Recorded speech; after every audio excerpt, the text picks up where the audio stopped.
Welcome back, everyone. Ready for another deep dive? Today, we're going to help you navigate the world of fiber. Yeah, fiber can be a bit tricky sometimes. It's good for us, that's for sure, but can cause some unwanted side effects. Especially bloating. Right. Right. It's like you're trying to do the right thing for your body, but end up feeling like a balloon. Exactly. We got some interesting sources for this deep dive. First, we've got an infographic about fiber sources. Pretty straightforward, right? Yep, nice visual aid, easy to digest, just like fiber should be. Okay, I see what you did there. We also have, and this is where it gets a little weird, a document about converting PNG images to PDFs. Oh, I remember this one. See, I told you there was a connection. Trust me, it'll make sense later. But for now, let's focus on our mission. We're going to break down the best sources of fiber and, more importantly, how to enjoy them without the dreaded bloat. Ready? Sounds good. I'm ready when you are. Awesome. Let's do this. So this infographic, it breaks down fiber sources into 4 main categories: grains, vegetables, fruits, and proteins. Classic categories make sense. It does. Let's start with grains. Uh-uh. They mention brown rice as a good source. What's so special about brown rice? Well, brown rice is a whole grain, right? Right. Meaning it contains all parts of the grain kernel. That includes the bran, the germ, and the endosperm. And that bran, it's packed with fiber. Oh, the bran. That's the good stuff. Exactly. And we're talking both soluble and insoluble fiber. Hold on. Back up a sec. What's the difference between soluble and insoluble fiber again? Sure. So soluble fiber, think of it like a sponge. Okay, a sponge. It absorbs water in your gut and turns into a gel, which slows down digestion. Oh, and that's what helps prevent bloating. Yes. It helps regulate things, keeps those sudden gas attacks at bay. So brown rice, it's a friend to our digestive system. Definitely a friend, not a foe. Okay, so brown rice is good. But before we move on to the other grain examples, let's tie in this whole PNG to PDF thing. How does file conversion relate to fiber? All right. Remember how we talked about file compression, making a file smaller but keeping the essential information intact? Right. Think of processed foods. Processed foods, okay. They're stripped of a lot of their natural fiber, like compressing them and removing important data. Oh, I see where you're going with this. And just like those uncompressed files, processed foods can be harder for our bodies to digest efficiently. So sticking to whole, unprocessed foods might be the key to minimizing bloating. You got it. That's the connection I was making. It's all about keeping things as close to their natural state as possible. Wow. That's a really cool way to look at it. So back to the infographic, they also list potatoes as a good grain source.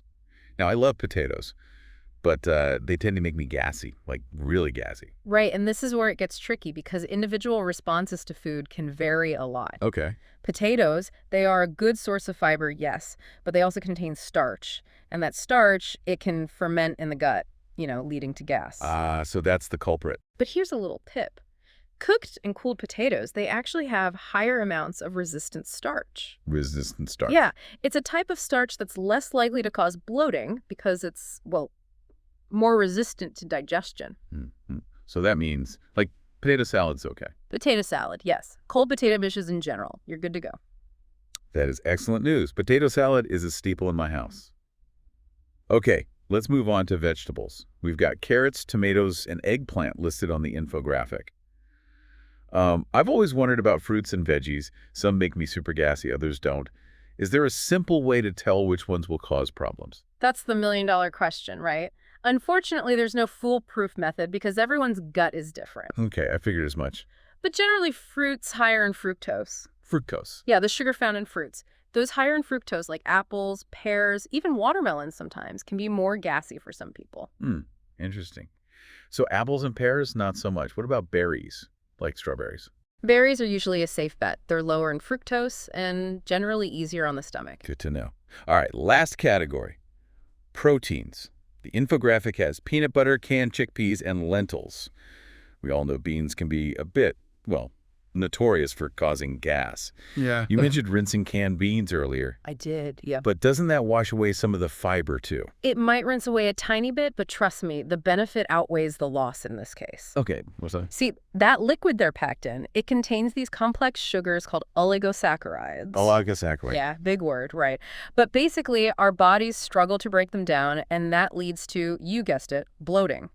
Rinsing those beans gets rid of most of those oligosaccharides. So it's worth a little rinse to avoid the after effects. Absolutely. It's a simple step that can make a big difference. Got it.